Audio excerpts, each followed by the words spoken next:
நான் தான் சொல்லிட்டேன், சூடு சொரணை பார்த்தா அரசியல் பண்ண முடியாதுன்னு. இப்போ என்ன திருமாவளவன் சொல்லணுமா, நான் சூடு சொரணை இல்லாதவன்பா, நான் இந்த மக்களுக்காக சூடு சொரணை எதிர்ந்து திராவிட கட்சிகள்கிட்ட நிற்கிறேன் அப்படின்னு அவர் சொல்லணும் நம்ம எதிர்பார்க்குறோம்.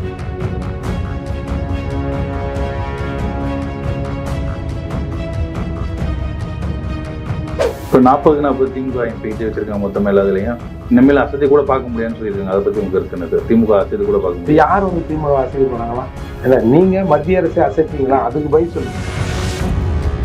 நீ 40 பேர் பார்லிமெண்ட்டுக்கு போனான்னா போவலாம் என்ன போய் கீழ்ச்சிட்டு போறீங்க? நீங்கள் சொல்கிற பொய்யே நானும் சொல்கிறேன். நீட்டு விலக்கு நீங்கள் 39 பேர் இந்த நீட்டு விலக்குக்காக பாராளுமன்றத்தை முடக்கிய காலம் சொல்லுங்கள். நீட்டு விளக்கெல்லாம் நாங்கள் தமிழ்நாடு போக மாட்டோம். காவிரியில் தண்ணி எங்களுக்கு ஒழுங்காக வரலன்னா நாங்கள் பார்லிமெண்ட்டை விட்டு போக மாட்டோம், டெல்லியை விட்டு போக மாட்டோம். தமிழ்நாட்டு மக்கள் எங்கள் மூஞ்சில் காரியை துப்புறாங்க, இன்னதான் பண்ணி கீச்சிங்கன்னு. அதெல்லாம் நாங்கள் நிற்கிறோம். ஏதாவது ஒரு விஷயம் காய்ச்சிங்களா? இப்போ கெஜ்ரிவால் என்ன சொல்கிறேன், சரி நான் உள்ளே போய்ட்டு நினைக்கிறேன், திரும்பவும் மோடி ஆட்சிக்கு வந்தால் மம்தாவும் நம்முடைய முதல்வர் ஸ்டாலினும் உள்ளே போக வேண்டியிருக்குன்னு சொன்னார்ல. அதால் எப்பேற்பட்டாலும் நீங்கள் இதை நிப்பாட்டணும் அப்படின்னு சொன்னாங்க. அதற்காக முயற்சி தான் இது. நம்ம ஆற்காடு வீராசாமி ஒரு பேட்டி கொடுக்குறாரு. அதில் சொல்கிறாரு, நாங்கள் வந்து எம்இஎம் ராமசாமி கிட்ட டொனேஷன் கேட்போம். எப்படிங்க அவங்களுக்கு வந்து உங்களுக்கு டொனேஷன் கொடுப்பாங்க? இல்லை இந்த என்ட்ரன்ஸ் எக்ஸாம் எழுதினோடனே அந்த ரிசல்ட் எதுவுமே நாங்கள் வெளியிடறதுக்கு முன்னாடி அவர்கிட்ட கொடுப்போம். அவங்க அதுலேருந்து மாணவர்களை செலக்ட் பண்ணி எடுப்பாங்க, அதான் தான் எங்களுக்கு காசு கொடுப்பாங்கன்னு வெளிப்படையாக சொன்னார்ல. அந்த காணொலி இன்னும் வந்து யூடியூப்லாம் இருக்குல்ல. அப்போது இவர்களோட நலன் கருதி தான் இந்த நீட் எதிர்ப்புங்கிறது. டிஎன் நியூஸ் 24 நேயர்களுக்கு வணக்கம். தற்போது நம்முடன் இணைந்திருப்பவர் புரட்சி தமிழக கட்சி நிறுவன தலைவர் திரு ஏர்போர்ட் மூர்த்தி சார் அவர்கள். வணக்கம் சார். வணக்கம். இப்போ இந்தியா கூட்டணி மீட்டிங்கில் வந்து திருமாவளவன் கலந்து கொடுத்தாரு சார். அந்த ஸ்டேஜில் பார்த்தீங்கன்னா அது ஓரமாக நிற்க வச்சுருந்தாங்க. அதை பற்றி என்ன சார் நினைக்கிறீங்க? அதை வச்சு பெருசாக அவங்க ஒரு ரியாக்ட் பண்ணல. இது ஏற்கனவே இந்த மாதிரி ஒரு சம்பவத்தில் அவர் சொல்லியிருந்தாங்க. அதுதான் இதுக்கு பதிலாக நம்ம எடுத்துக்கிறோம். நான் மையத்தில் உட்காருவது மையம் அல்ல, நான் எங்கே உட்காரனோ அதுதான் மையமாகும் அப்படின்னு சொன்னார். அந்த பதில் தான் இதுக்கு. ஒரு ரவுண்டுக்கு மையம்னா மத்தியில் இருப்பது.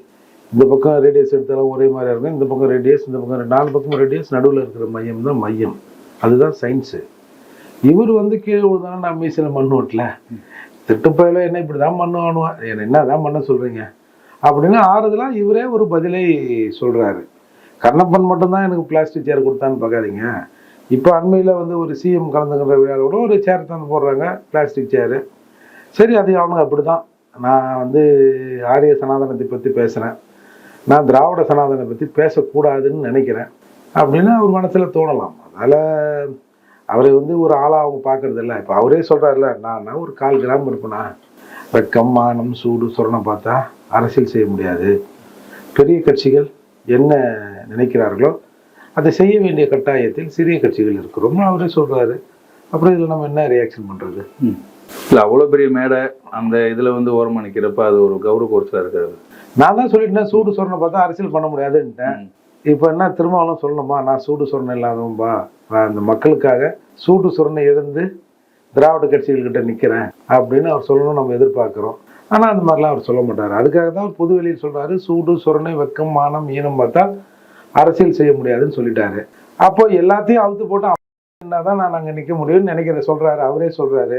அப்புறம் நம்ம அதில் என்ன விளக்கம் சொல்றது? இந்துக்கள் பாஜக பொறுத்த திருமாவளவன் போயிருக்காரு சார், எப்படி பார்க்குறீங்க? இந்து மக்கள் வந்து பாஜகவை புறக்கணித்துட்டாங்க அப்படின்ட்டு திருமாவளவன். ஐயோ, முதல்ல நீங்கள் இந்துவா இல்லையா, இந்துன்னா என்ன, ஏதாவது ஒன்று சொல்லி தெளிங்க. அப்புறம் கேட்டால் என்ன பண்ணுறீங்க, எங்கள் கட்சியில் 85% இந்துன்றீங்க, எங்கள் கட்சியில் 90% இந்துன்றீங்க, நானே இந்துன்றீங்க, சட்டப்படி இந்துன்றீங்க. என்ன தான் உங்கள் பிரச்சனை? ஆக இந்து மக்கள் புறக்கணிச்சானா உனக்கு எப்படி தெரியும்? இந்துக்கள் கூட உறவா இருக்கிறியாப்பா, இல்லை இந்துக்கள் பக்கம் நிற்கிறியா, இல்லை இந்துக்கள் யாராவது உங்கள்கிட்ட சொன்னாங்களா? அதனால் எதற்கெடுத்தாலும் இன்றைக்கு வந்து காலையில் பொங்கல் சாப்பிட்டு ஜீரணம் ஆகலாம் கூட இந்த மோடி கவர்மெண்ட் பிஜேபி கவர்மெண்ட் இருக்கிறதால தான் பொங்கல் தின்னு எனக்கு வந்து ஜீரணம் ஆகலை அப்படின்னு சொல்கிற அளவுக்கு இவங்களுக்கு வந்து இந்த பிஜேபி பைத்தியம் இவங்களுக்கு பிடிச்சிருக்கு. அப்போ இந்துக்கள் ஓட்டு பிஜேபி அவர் சொன்னது வந்து பெரிய தாக்கத்தில் இது பண்ணல சார்? இல்லை, இன்றைக்கி பிஜேபியின் அடியினாலுமே வந்து இந்துத்துவ கொள்கை பெரும் பெரும்பான்மை மக்களுக்கான ஒரு சித்தாந்தத்தை அவங்க பேசுகிறாங்க. எப்படி வந்து நீங்கள் வந்து என்ன கேட்டால் ஒரு கட்சி அந்த மாதிரி ஒரு சார்பு மக்களுக்காக நாங்கள் இருக்கிறதெல்லாம் சொல்ல முடியாது. ஆனால் அந்த கட்சியை நீங்கள் சொல்ல வைக்கிறீங்கன்னு நான் நினைக்கிறேன். சிறுபான்மை மக்களுக்கு எதிரானதுன்னு சொல்லி சிறுபான்மை மக்களை உங்கள் பக்கம் இழுக்கிற போது சரி வேற வழி இல்லாமல் நம்ம இந்த மக்கள் நாங்கள் நிற்கிறோம் அப்படின்னு சொல்ல வேண்டிய நிலைக்கு பிஜேபி தள்ளப்படுதுன்னு தான் நான் பார்க்குறேன். பெரும்பான்மை மக்களுக்குமாகவும் சரி இல்லை சிறுபான்மை மக்களாக எல்லாருக்குமான மக்களாகத்தான் ஒரு கட்சி இருக்கணும். அதை மீறி ஒரு ஆட்சி எல்லாருக்குமான ஆட்சியாக தான் இருக்கணும். இல்லை நான் போடுகிற சட்டம் இது இஸ்லாமியருக்கும் கிறிஸ்துவருக்கும் பொருந்தாது அப்படின்னு ஒரு அரசு சட்டம் போட முடியுமா? பொதுவான விஷயங்கள்ல. அப்போ ஒரு ஆட்சி அதிகாரம் எல்லாருக்கும் பொதுவானது தான். ஆனால் இவங்க அந்த ஒரு 13% ஓட்டிலேருந்து நம்முடைய கவுண்டிங்கை தொடங்கணும். 13லேருந்து 14, 15, 16 அப்படின்னு தொடங்கணும். 1, 2, 3லேருந்து தொடங்கக்கூடாது அப்படின்னு முடிவு பண்ணி இவர்கள் ஏதோ இஸ்லாமியருக்கும் சிறுபான்மையருக்கும் இவர்களை தான் பாதுகாவலர் போல ஒரு மாய தோற்றத்தை உண்டு பண்ணுறாங்க.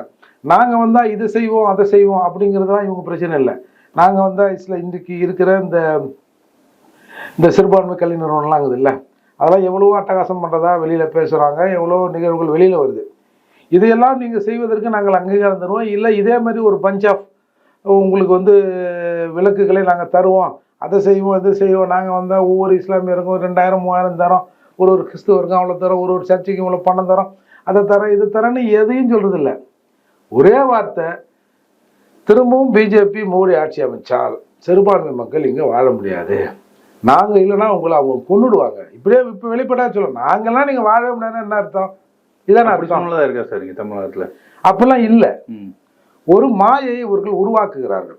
அதோடு நிறுவனமயமாக்கப்பட்டது இருக்கு இல்லையா? இப்போ இஸ்லாத்தும் கிறிஸ்துவம் நிறுவனமயமாக்கப்பட்டது. ஒரு ஜமாத்தில் கூப்பிட்டு நீங்கள் இந்த தடவை இன்னாருக்கு தான் ஓட்டு போடணும்னு சொல்ல முடியும். கிறிஸ்டியன்லாம் அது கொஞ்சம் கம்மி இருந்தாலும் கிறிஸ்தவத்திலும் அதுக்கு வாய்ப்பு இருக்குது. பல சர்ச்சுகளில் இந்த தடவை நம்ம இன்னாருக்கு தான் ஓட்டு போடணும்னு பிரச்சாரங்கள் பண்ணதெல்லாம் நம்ம பார்த்தோம். நீங்கள் இந்துக்கள்னு சொல்கிற இவங்ககிட்ட ஏதாவது ஒரு கோயிலில் கூட்டி எல்லாரும் நீங்கள் இதுக்கு போடுங்கன்னா, யோ வேலையை பாரியா, எங்களுக்கு நீ சொல்கிற, நாங்கள் சாமி கொண்டு வந்தோமா சாமி கொண்டு போகிறோம், நீ யார் எங்களை ஓட்டு போட சொல்கிறதுக்கு, அது நாங்கள் முடிவு பண்ணிப்போம் அப்படின்னு சொல்கிறோம். ஆகவே இங்கே இந்த பெரும்பான்மை மக்கள் நிறுவனமயமாக்கப்படல, இதெல்லாம் நிறுவனமயக்கப்பட்டிருக்கு. அதால் இந்த ஓட்டுகளை கன்சாலிடேட் பண்ணுவது இவர்களுக்கு ஈஸியாக இருக்குது. இப்போ அந்த ஜமாத்தில் பார்த்து இல்லை அந்த சர்ச்சில் பார்த்து அந்த திருச்சபையை பார்த்து சொல்லி இந்த மாதிரி அது பண்ணுங்க இது பண்ணுங்கன்னா அவங்க அதை சொல்லிடுறாங்க. அப்போது இந்த ஓட்டுகள் கன்சாலிடேட் ஓட்டு நமக்கு வேணும், இதுலேருந்து நம்ம எண்ணிக்கையை தொடங்கணும்னு ஒரு பொய் பிரச்சாரத்தை இவங்க கலப்புறாங்க. அப்போ அப்படி பொய் பிரச்சாரத்தை கலப்பின உடனே இவங்களும் தவிர்க்க முடியாமல் சில விஷயங்களை இதற்கு எதிராக பேச வேண்டிய கட்டாயத்துக்கு ஆளாக்கப்படுறாங்க தான் நான் பார்க்குறேன். இப்போ மின்கட்டண உயர்வு பற்றி வயலாக பேசப்பட்டு வருகிறது சார். ஆனால் மாநில அரசு மறைத்து வைத்தே கொண்டு இதை மின்கட்டணம் உயராத மக்களுக்கு கஷ்டம்லாம் இல்லைன்ற மாதிரி சொல்லுது. இது எப்படி சார் பார்க்குறீங்க? சார் 2 மாதம் கரண்ட் பில்லை 1 மாதம் ஆகிறேன்னாங்க. இது எல்லாருக்குமான தேவை. இது யாராவது கேட்டோமா? 3 வருஷம் ஆச்சு, எங்கேயா 1 மாதம் கரண்ட் பில் ஆகுறீங்களேன்னு கேட்டோமா? கரண்ட்டு கட் பண்ணாலே கேட்க முடியல. போய் நீங்கள் ஒரு சமூகம் நடந்திருக்கு இங்கே ஆலந்தூரில், கரண்ட்டு ரெகுலராக போகுது. அந்த ஊர் ஜனங்க அங்கே இருக்கிற மின்வாரிய அலுவலகத்தில் போய் முற்றுகையிட்டு போராட்டம் பண்ணுறாங்க, பிரச்சனை பண்ணுறாங்க. அதற்கு போலீஸ் தடுத்தால் ஒரு அர்த்தம் இருக்குது. நான் அதை வரவேற்கிறேன். சரி, போலீஸோட வேலை தான். ஒரு இடத்துல ஒரு அரசாங்க ஊழியர் இல்லை ஒரு அரசாங்க பணி அது தடைப்படுதுன்னா அங்கே சட்ட காவல்துறை அதை சீர் பண்ணணும். சார் திமுக கட்சிக்காரன் அந்த போராட்டம் பண்ணவங்கள விரட்டுறான், நம்ம பார்த்தோம். அப்போது இப்போ இப்படிலாம் நிலைமை இருக்கிற போது யாராவது நம்ம கேட்டோமா, என்னங்க 1 மாதம் கரண்ட் ஆகுறீங்கன்னு? அதனால இவங்க இயல்பாக செய்ய தான் சொல்லுவாங்க. உடனே என்ன சொல்லுவாங்க, அதுக்கு ஏதாவது ஒரு காரணத்தை போட்டு மத்திய அரசு இது மாதிரி பண்ணிடுச்சு, எங்களை ஏற்ற சொல்லிச்சு, நாங்கள் உங்களை குறைக்கணும் தான் நாங்கள் பார்த்தோம் அப்படின்னு பண்ணாங்க. இது இப்போ ஒரு திட்டத்தை அறிமுகம் பண்ணாங்க இல்லையா? ஒரு வீட்டில் இருக்கிற எல்லா அந்த மீட்டரில் இருக்கிற அந்த கனெக்ஷனோட ஆதார் கார்டை சேர்க்கணும்னு. அது இந்த 100 யூனிட் இலவச மின்சாரத்தை எடுப்பதற்கான வேலைன்னு இப்போ எல்லாம் பேசிக்கிறாங்கல்ல. அதனால் இவங்க அதை பற்றிலாம் கவலைப்பட மாட்டாங்க. சார் எதை பண்ணாலும் எனக்கு மோடி தான் பண்ண சொன்னார், அவங்களோட ஆட்சியின் கீழே எங்களுக்கு ஆனால் சொல்லுவாங்க, நான் 29 பைசா தான் கொடுக்குறாங்க, ₹1 வாங்கிக்கினேன், அதால் நாங்கள் இதை தவிர்க்க முடியல அப்படின்னு பழியை அவர்கள் மீது போடுவாங்க. இவர்களுக்கான நிர்வாக திறமைங்கிறதே சுத்தமாக இல்லை. இதால் பல நிறுவனங்கள் ஃபெயில்யூர் ஆகுது. அந்த ஃபெயில்யூரில் அந்த நட்டத்தில் ஈடுகட்டுவதற்கு இந்த மாதிரியான விலை உயர்வை மக்கள் மத்தியில் திணிக்கிறாங்க. இந்த விலை உயர்வுனால மக்களுக்கு எந்த மாதிரி கஷ்டம் வரும்னு நினைக்கிறீங்க சார்? சார் இப்போவே ஏற்கனவே இந்த வாடகை வீட்டில் இருக்கிறவங்க அவங்களாம் ரொம்ப சொல்லனா துயரது தான் சார் இருக்காங்க. அதாவது இந்த ஒரு அடிப்படையாக இந்த மக்களுக்கான விஷயங்களை இவங்க ஏற்றாமல் இருந்தாலே போதும். ஆனால் இவங்க வந்து அந்த தமிழ்நாட்டின் நிதிநிலையுமே அப்படிதான் இருக்கு. நம்ம ஒன்றும் அதுவும் குறை சொல்றதுக்கு இல்லை. நிதிநிலை இப்படி இருக்கிற போது இந்த இலவசங்கள்ன்ற பேர்ல இவங்க மக்கள்கிட்ட ஓட்டு வாங்குறதுக்காக இப்போ நீ என்ன செஞ்ச அப்படின்னா, நான் அதை செஞ்சேன் இதை செய்யறதை விட நான் மாதம் 1000 ரூபா கொடுத்தேன். எங்க கேளு எப்போ கேளு நான் 1000 ரூபா கொடுத்தேன் 1000 ரூபா கொடுத்தேன் 1000 ரூபா கொடுத்தேன் இந்த ஒரு திட்டத்தோட நிறுத்திக்கிறாங்க. அப்போ இந்த வரிச்சவையும் சேர்த்து நம்ம மக்கள் மீது தானே திணிக்கப்படுது. அதால இது ஏற்கனவே கஷ்டத்தில் இருக்கிற மக்களுக்கு மேலும் மேலும் கஷ்டத்தை கொடுக்குற வேலை தான் இது. இப்போ 40 திமுக எம்பி வச்சிருக்காங்க மொத்தமாக எல்லாத்துலையும். இனிமேல் அசதி கூட பார்க்க முடியாதுன்னு சொல்லியிருக்காங்க. அதை பற்றி உங்க கருத்து என்ன சார்? திமுக அசதி கூட பார்க்க முடியும். யார் வந்து திமுக அசைக்க போறாங்களா? ஏன்னா நீங்க மத்திய அரசை அசைப்பீங்களா? அதுக்கு பதில் சொல்லுங்க. உங்களை யார் இப்போ வந்து அசைக்க போறா? நீ 40 பேர் பார்லிமெண்ட்டுக்கு போனான்னா போவலாம் என்ன போய் கீழ்ச்சிட்டு போறீங்க? ஒன்று வெளியில எதிர்த்து பேசுவீங்க, உள்ள வாக்கெடுப்பு நடந்தா எதிராக வாக்கு போட மாட்டீங்க, அதை புறக்கணிச்சுட்டு வெளியே வந்துடுவீங்க. புறக்கணிச்சுட்டு வெளியே வர்றதும் என்னை பொறுத்த வரைக்கும் ஆதரவாக ஓட்டு போகிறதும் ஒன்று தான். அதாவது நீங்கள் எந்த காரணம் கொண்டும் மத்தியில் ஆளுகிற அரசை நீங்கள் பகைச்சிக்க மாட்டீங்க. உங்களுக்கு வெளியில் பேசுறதுக்கு ஒரு சந்தர்ப்பம். நீங்கள் 38 பேர் இருந்தீங்க லாஸ்ட் டைம். அதான் ஒன்று வந்து அந்த ஓபிஎஸோட பையன், அதை விட்டுங்க, மிச்சம் 38, பாண்டிச்சேரி 1, 38 + 1 இருந்து நீங்கள் என்ன கீசிங்க? ஏதாவது ஒரு இஷ்யூ நீங்கள் சொல்கிற பொய்யே நானும் சொல்கிறேன். நீட்டு விலக்கு நீங்கள் 39 பேர் இந்த நீட்டு விலக்குக்காக பாராளுமன்றத்தை முடக்கிய காலம் சொல்லுங்க. நீட்டு விலக்கெல்லாம் நாங்கள் தமிழ்நாட்டுக்கு போக மாட்டோம். காவிரியில் தண்ணி எங்களுக்கு ஒழுங்காக வரலன்னா நாங்கள் பார்லிமெண்ட்டை விட்டு போக மாட்டோம், டெல்லியை விட்டு போக மாட்டோம்.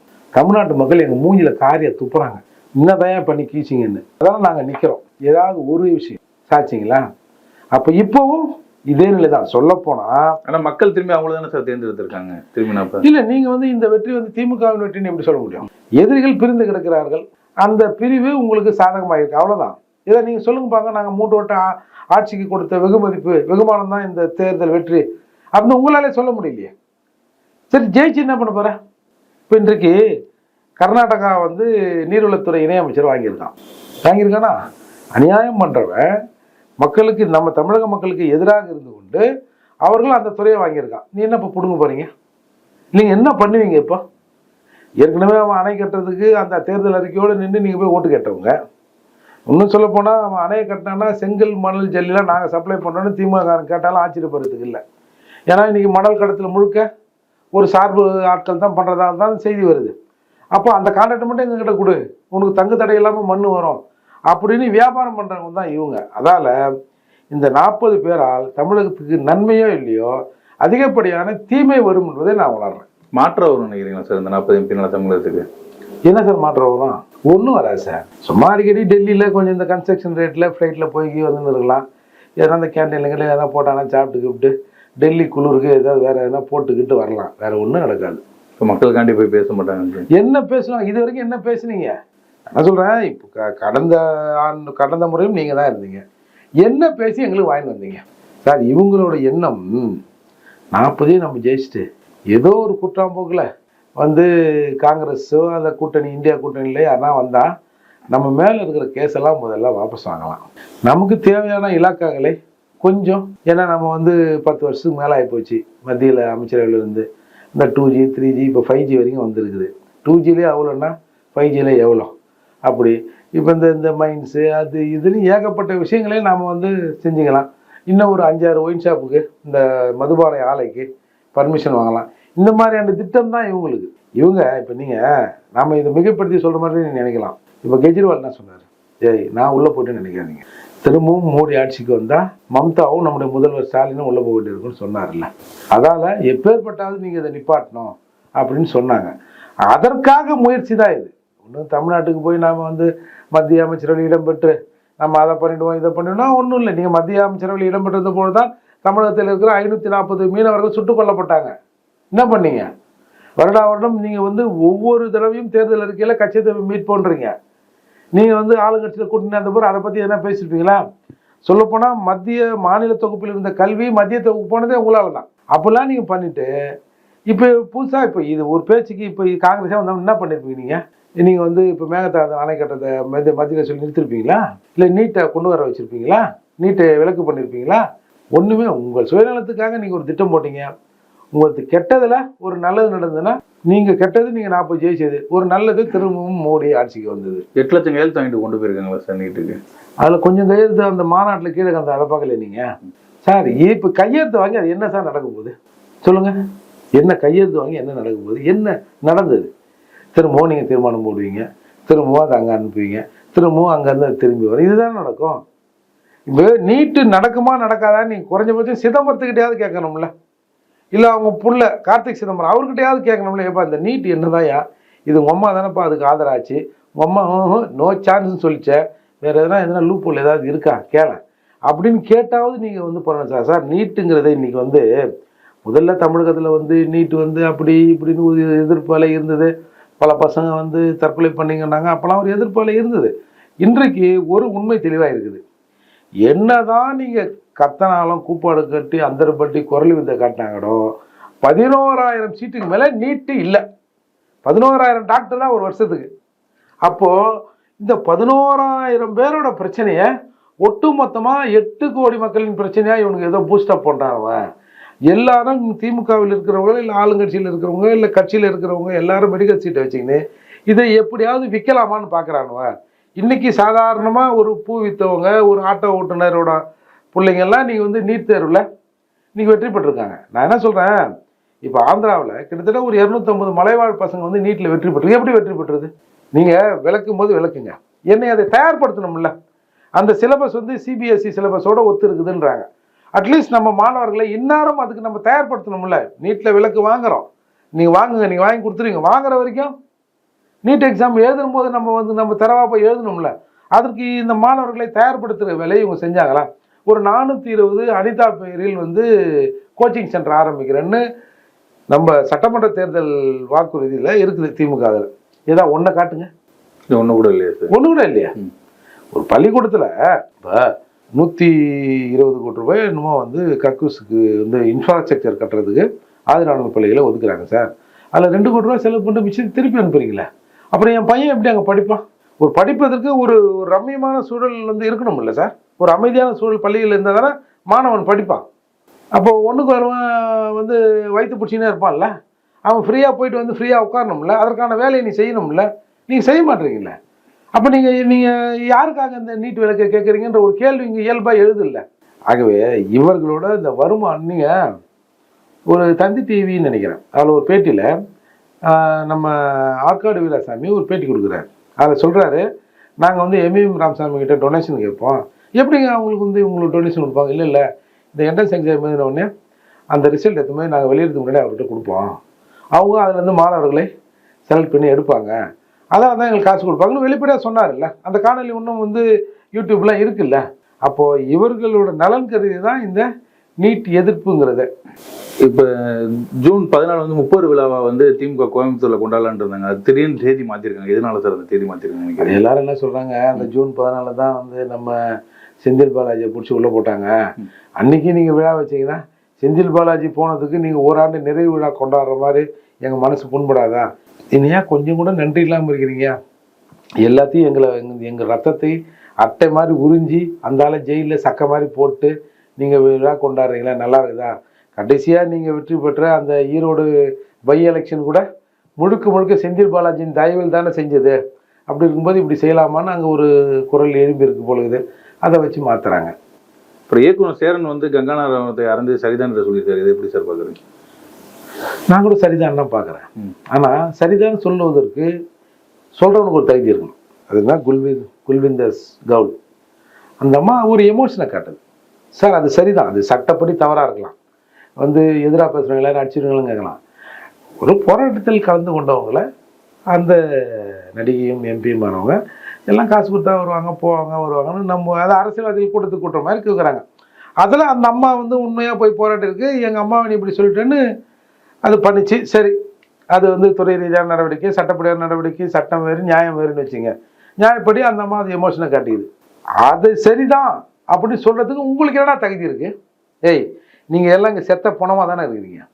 இதே மேல்மா 7 பேரை குண்டாஸ் போட்டாங்க, 6 பேரை வந்து அப்புறம் இது பிரச்சனை பிறகு அரசே வாபஸ் ஆகிச்சு. ஒருத்தரை அருளை வாபஸ் வாங்கலை, நீதிமன்றத்துக்கு வழக்கு போகுது.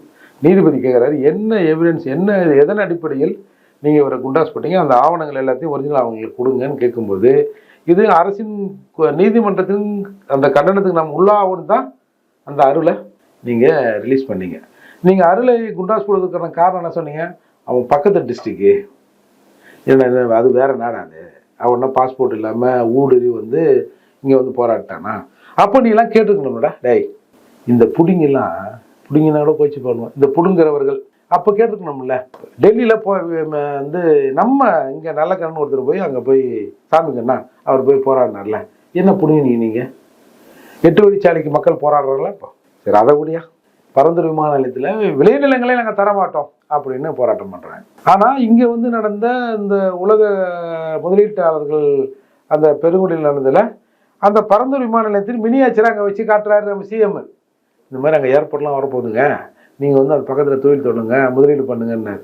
அப்போ இவங்கெல்லாம் கேட்கணும் இல்லையா, அங்கே ஒரு 500-1000 பேர் உட்காந்து ரோட்டில் உட்காந்துங்கிறான், நீங்கள் என்ன அங்கே வந்து ஒரு மினியேச்சரை வச்சு வராத நிறைவேறாதா இல்லை இது முழுமை பெறாதா இல்லை இது வருது உறுதிப்படுத்தாத திட்டத்தை காட்டி ஏமாத்துறீங்க அப்படின்னு இவெல்லாம் பேசிருக்கோம்ல. பலாயிரம் நெல் மூட்டைகள் வந்து மழையில் வந்து வீணாகிறத நம்ம பார்த்தோம். குடம் இல்லாமல் ஒருத்தனா கோச்சு பாருங்க, ஒருத்தர் என்னங்க அந்த கவர்மெண்ட் கொஞ்சம் நெல் குடம் எல்லாம் கொஞ்சம் கட்டுங்க. இப்போதான் நினைதான் என்னங்க நீங்கள் 3 வருஷம் ஆச்சுங்க, ஒரு 30 நாளில் கட்டிடலாமாங்க அப்படின்னு எவனாவது கேட்டிருக்கணும்ல. டேய் வாங்குறதா திரும்ப சொல்ற, வாங்குறதுக்கு அந்த பொண்ணுக்கு தகுதி இருக்குடா, கொடுக்கறதுக்கு ஒருத்தருக்கு இங்கே 1% தகுதின்னு சொல்லுங்க. நீங்க எல்லாம் வாய் நிற்கிறீங்க, நீங்க எப்படி இதை பேசுறீங்க? அப்போ உங்களோட நோக்கம் என்ன? அந்த அந்த விஷயத்தின் உண்மையான நோக்கம் உங்களுக்கு பிரச்சனை, உங்களுக்கு பெருசு இல்லை. வாங்கினது பிஜேபி எம்பி, கொடுத்தது ஒரு சாமானியர். உடனே நாங்கள் மணிப்பூருக்கு போராடினானோ சரி, நல்ல விஷயம். நான் வந்து எங்க மனித உரிமை மீறினாலும் ஒரு மனிதனாக இருக்கிறவன் 6 அறிவு படைத்தவன் தன்னுடைய கன்னடத்தை தெரிவிக்கணும், எல்லாம் அவன் சவத்திற்கு சமம். அவனால என்ன முடியுமோ அதை செய்யணும், ஒரு ரியாக்ஷனை காட்டணும்ல. நீங்க காட்டினீங்க, நான் வரவேற்கிறேன். இது இருக்கிற கிருஷ்ணகிரியில் ஒரு 3 பெண்கள் என்னை ஆந்திர காவல்துறை இந்த மாதிரி பாலியல் வன்புணர்வு பண்ணி மிளகாத்தூள் அந்த இடத்துல போட்டேன்னு சொன்னான். நீங்களாம் என்னடா போட்டிருந்தீங்கப்பா, எல்லாம் போதையில் இருந்தீங்களா அப்படின்ற கேள்வி ஒன்று எழுதில்ல. ஆகவே இவனுங்க என்ன பண்ணானுங்க சார், பிஜேபி சம்மந்தப்பட்டு இல்லை இந்த மாதிரியான லைனில் இருக்கிற சம்மந்தப்பட்டவர்களை எதிர்த்து பேசுனா நம்மளாம் பெரிய புரட்சியாளர் அப்படின்னு எல்லாரும் நினச்சிக்கிறானோ. இப்போ இங்கே ஒரு ஆள் நம்ம கோவை ராமகிருஷ்ணன் 8 கிராம் கோல்டை, அதுவும் அதில் பெரியார் படம் போட்டதை அங்கே அமிச்சானா. பெரியார் எப்பயாவது விவசாயிகள் போராட்டத்தை வந்து ஆதரிச்சிருக்காரா? கீழ்வெண்மில்ல 44 பேர் உயிரோட கொண்டாங்க. எதுக்கு இந்த காலி பயில பேச்சுக்கன்னு இவங்க வந்து கூலி ஒரு போராட்டம் கேட்குறானுவா? முதலாளி என்ன கொண்டு வரலாம், அதை வாங்கிட்டு போக வேண்டியதானே அப்படின்னு சொன்னவர் தான். அப்போது அதுக்கெல்லாம் வந்து இப்போ அவர் பெரியாரோட தத்துவம்னா அவரோட ஃபிலாசபி என்னன்னு இவங்க சொல்கிறாங்க. ஆனால் உண்மையில அந்த ஆளுக்கான விஷயம் அது இல்லை. பெரியார் எந்த காலத்தையும் சாதியை ஒழிச்சதில்லை, இல்லை ஷெட்யூல்டு இந்த பட்டியல் சமூக மக்களுக்காக பெரியார் ஒரு திரும்ப கூட கிள்ளி போட்டதில்லை. தீகாவின் பைலாவே பிற்பட்டோர் நலம் காக்கும் இயக்கம் தான். அங்கே எஸ்சியை நாங்கள் இல்லவே இல்லை. ஆனால் இவங்க என்ன சொல்கிறாங்க, பெரியார் வந்த பிறகு நீங்கள் பேண்ட்டே போட்டீங்க, எங்கள் தாத்தா ரெட்டமலைச்சியில் வந்து கோடு சுட்டு போட்டிருக்காரு, அவருக்கு நீங்கள் குண்டி கழுவி விட்டீங்க சார். இங்கேருந்து எங்கள் ஒரு பறையர் செத்தாருன்னா பர்மா கவர்மெண்ட் லீவ் விடுது, கப்பல் வச்சு வணிகம் பண்ணுறாரு. MC ராஜா தன்னோட இடத்த கொடுத்து நம்ம பிள்ளைங்க படிக்கிறதுக்கு தங்கறதுக்கு ஒரு இடம் இல்லை, சென்னையில் ஒரு ஹாஸ்டலை கட்டுங்கப்பான்னு இடத்த கொடுக்குறாரு சார். இந்த மாதிரியான பல விஷயங்களுக்கு நடத்தப்பட்டிருக்கு. எவ்வளவோ இந்த வந்து நீங்கள் மதுரை மீனாட்சி அம்மன் கோயிலில் யார் ஆலய நுழைவு போராட்டம் பண்ணது? அப்போ அதுக்கு உங்களுக்கு சம்மந்தமே இல்லை. இந்த எல்லாரும் பொது இடங்களை பயன்படுத்தலாம், இல்லை ஆலயங்களை நுழையலாம், யார் சட்டம் போட்டது? நீங்கள் சொல்கிற இதே ராஜாஜி தான் சட்டம் போட்டார். திராவிட இயக்கம் பண்ணிச்சா? ரெட்டமலை சீனிவாசன் தமிழக சட்டமன்றத்தில் இருக்கிற போது பொது இடங்களை SC மக்கள் பயன்படலாம் சட்டத்தை போட்டு நான் பறையன்னு எழுதிங்கன்னு மயிலாப்பூர் வீதிகளில் போனார். நீங்கள் என்ன மயிலை பிடிங்க, நீங்கள் ஒன்றுமே பண்ணலையே நீங்கள். அப்போது ஆனால் நீங்கள் வெளியில் சொல்கிறது சாதி டிஸ்கிரிமினேஷனுக்காக வந்து பெரியார் ராமசாமி இருந்தாருன்னு சொல்கிறீங்கல்ல. சரி, தமிழ்நாட்டில் இவ்வளவு சாதி டிஸ்கிரிமினேஷன் கடந்த 3 ஆண்டுகளில் நோட்டீஸ் ஆகிருக்குல்ல. நீங்கள் என்ன ஒரே ஒரு துரும்பு கிள்ளி போட்டுன்னு சொல்லுங்கள். இப்போ இதே இந்த 8 கிராம் மோதிரத்தை சொல்கிறல்ல, வேங்கவே இல்லை அந்த குற்றவாளிகளை கண்டுபிடிக்கிற காவல்துறை அதிகாரிக்கு நான் அந்த மோதிரத்தை கொடுக்குறேன், பெரியார் மோதிரத்தை கொடுக்குறேன். ஏன்னா அந்த கலெக்டர் நீங்கள் அப்படி தான் சொன்னீங்க, பெரியாரின் பேத்தி அந்த கொடையை வச்சிங்கன்னா அவங்க அந்த சுடிதார் மாதிரி ஒரு ட்ரெஸ்ஸை போட்டு வர ஸ்டைலு என்ன கம்பீரம், பெரியாரின் பேத்தி அப்படி இப்படின்னு உருட்டினானுங்க. அப்பயே நாங்கள் சொன்னோம் இதில் ஏதோ தில்லுமுள்ள பண்ண போகிறானுவா, இந்த கேஸு வந்து விளங்காது, இதை மொக்கையாயிடுவாங்க அப்படின்னு நினைச்சோம். அதே மாதிரி நீங்கள் ஆகிப்போச்சுல. அப்போ நீ சொல்லியிருக்கலாம் இந்த குற்றத்தில் வந்து குற்றவாளிகள் கண்டுபிடிச்சா முதல்வருக்கு நாங்கள் பெரியார் பதிச்ச ஒரு $1 போடுறோம் சொல்லு. கேஸ் அட்ராசிட்டி நடக்கிற போது இது இப்போ நம்ம விழுப்புரம் மேல்பாதியில் அந்த கோயிலுக்குள்ள நான் கூட்டும் போகிறேன், அதை வரவேற்கிறவருக்கு இந்த மோதிரத்தை போடுறேன், பெரியார் மோதிரத்தை போடுறேன், சொல்லு இப்போ நம்ம தீவெட்டிப்பட்டியில் கலவரத்தில் போய் நில்லு ஏண்டா, இதெல்லாம் உன் கண்ணுக்கு தெரியாது. அப்போ இதுல ஏதோ ஒரு உள்நோக்கம் இருக்குது தெரியுதுல்ல. அதால இவெல்லாம் சும்மா சார், இந்த சேரன்லாம் நம்ம வந்து பர்சனலான அவர்களை சொல்லக்கூடாது, சும்மா காதலை பத்தி படம் எடுப்பாரு. அப்போ அவங்க வீட்டுல வரும்போது அப்படியே தவிப்பாரு துடிப்பார். அதெல்லாம் பொதுவெளியில் வந்த விஷயங்கள், இது பர்சனல் விஷயங்கள்னு நம்ம சொல்ல முடியாது, பொதுவெளியில் பேசப்பட்ட விவகாரங்கள் தான். அப்போ இவங்க ஊருக்கு ஒண்ணு இவங்களுக்கு ஒண்ணு. இவங்களை பொறுத்த வரைக்கும் பிஜேபிக்கு எதிராக அப்படி பேசிட்டோம்னா பெரிய புரட்சியாளர்னு நம்மளோட ஊரே போகணும் அப்படின்னு தன்னைத்தானே இவங்க நினைச்சுக்கின்னு இந்த மாதிரியான அறிக்கைகள் விடுறாங்க. இப்போ கங்காதரன் பிஜேபியில் இருக்கிறனாலதான் சேரன் வந்து இது பண்ணியிருக்கான்னு சொல்றீங்களா? அடி வாங்கியவர் பிஜேபி, அவரும் ஒரு நடிகர் தான், இவங்களும் ஒரு நடிகர் தான். இல்ல இவங்க அது அவங்க பிஜேபியா தான் பார்ப்பாங்க. நீங்க அவங்க வந்து இவங்க தான் ஒரு முடிவு பண்ணிட்டாங்கல்ல. பிஜேபியில் இருக்கிறவங்களாம் 5 அறிவு, நமக்கு 7 அறிவு, ஒரு அறிவு எக்ஸ்ட்ராவே, அவங்களோட 2 அறிவு கூடுதலாகுது. மனுஷனுக்கு 6 அறிவுன்னு சொன்னானுவா, இவங்க 7 அறிவு படிச்சவங்கன்னு இவங்களுக்கு நினைப்பு. சார் உங்க பிஸியான சரியில் எங்களுக்கு டைம் ஸ்பெண்ட் பண்ண ரொம்ப நன்றி சார்.